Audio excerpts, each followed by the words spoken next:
And here we have another great question. What about bioaccumulation?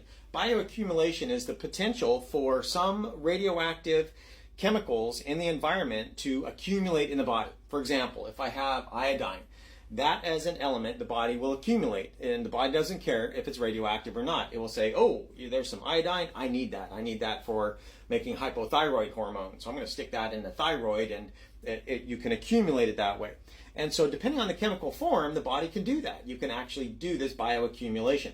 Now, when it comes to regulatory compliance or what we would consider safe, for example, or well below what would be considered safe, that is all taken into consideration when we do releases of any kind. So if you have a release from a nuclear facility, whether it's a commercial nuclear facility making electricity or a nuclear medicine facility making radiopharmaceuticals or anything else, a university like here at North Carolina State University where we do research, you can release a small amount as long as the maximum dose to the public is well below levels that we know to be safe.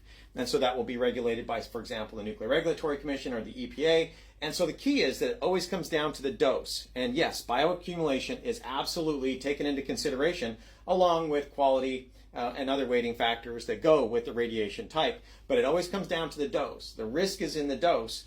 And so that is the kind of thing that you have to consider when you're dealing with dose, is how much accumulation you get in the body and what is the biological half-life, what is the radioactive half-life, and all of that gets factored into calculating dose. And so the regulated limit or value that is of interest is the dose. The risk is in the dose. So thanks for that question. Have a good day. Bye.